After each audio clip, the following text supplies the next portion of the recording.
సుమలత, సుహాసిని ఆ సమయంలో చాలా హెల్ప్ చేశారని మీరు 1, 2 ఇంటర్వ్యూల్లో అవును. అన్నారు. హ్మ్.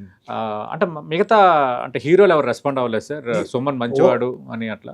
ఓపెన్‌గా వచ్చింది వీళ్ళే అండి. హ్మ్. సుమన్ మాకు తెలుసు. మేము హ్మ్. సుమన్‌తో చేసాం. హ్మ్. సినిమాలు చేసాం. సుమన్ అలాంటి వాడు కాదు. ఆయన తలుచుకుంటే ఆయన రేంజే వేరే. ఓకే. ఆయన అలాంటి చీప్ ట్రిక్స్‌కి పోవాల్సిన అవసరం లేదు కూడా. పైగా హ్మ్. మంచి డబ్బులు ఆయనకి సంపాదిస్తున్నాడు. ఓకే. ఇలాంటి చీప్ ట్రిక్స్ చేయాల్సింది కాదు. ఓహో! ఇది ఏదో ఒక కుట్ర. ఆయన టైం బాలేదు. హ్మ్. ఆయన త్వరగా రావాలని చెప్పేసి నాకు స్టే స్టేట్మెంట్ ఇచ్చింది.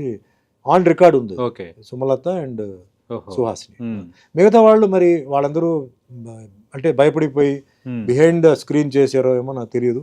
బయట చే ఎవరు చే మద్దతు తెలీదు. తెలపలేదు. బయట ఎవరు ఓపెన్‌గా ఓన్లీ ఒక వ్యక్తి మటుకు నేను మర్చిపోనండి. అది హ్మ్. ఎవరంటే నేను జైలు నుంచి బయటకొచ్చిన తర్వాత నైట్ రిలీజ్ అయ్యాను. హ్మ్. అక్టోబర్ 2 ఓహో! అక్టోబర్ 1 హ్మ్. మరుసటి రోజు నేను మదురైకెళ్ళాలి. మార్నింగ్ వచ్చి మోహన్ బాబు గారు ఒక పూలదండ పెట్టుకొని గేట్ దగ్గర నుంచున్నారు. హ్మ్. గేట్ లాక్ చేసి పెట్టాం. ఓహో! ఎర్లీ మార్నింగ్ వచ్చారు. హ్మ్. 6:30కి. హ్మ్. దండ పెట్టుకొని నించున్నారు. మా మామగారు చెప్పారు. హ్మ్. ఆవిడకి తెలీదు ఎవరేంటనేది. అవును. ఎవరో మోహన్ బాబు అంట, హీరో అంట వచ్చినారంటే, "అరె! పిలవండి" చెప్తే పాపం వచ్చి పూలదండ వేసి, హ్మ్. "బాబా ఆశీర్వాదాలు నీకుంటాయి.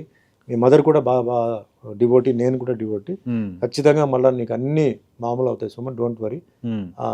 అని చెప్పి ధైర్యంగా వెళ్ళిన మనిషి అతనే. ఓహో! అదే మాదిరిగా పెళ్లి రోజు హ్మ్. ఎర్లీ మార్నింగ్ 5 వచ్చి నేను పెళ్లి మండపంలో ఉంటే 2 స్పెషల్ దండలు తీసుకొచ్చి, ఓహో! "ఈ 2 దండలు మీరు వేసుకోవాలి. ఫోటో నాకు కావాలి. హ్మ్. నేను ప్రచారానికి వెళ్తానని" చెప్పేసి వెళ్ళారండి. హ్మ్. సో, ఆ విషయంలో నిజంగా చెప్పాలంటే నాకు ఎవరంటే మోహన్ బాబు గారే నాకు ఫస్ట్ వచ్చి తీసింది. మరి హ్మ్. బిహైండ్ తెలీదు. ఓపెన్‌గా వచ్చింది. ఆయన అంతే కదా! అవును. ఆయన ఒకసారి డిసైడ్ అయిపోతే ఇంకా అవును. మరి ఇంకెవరి మాట చేయడమే. వినరు.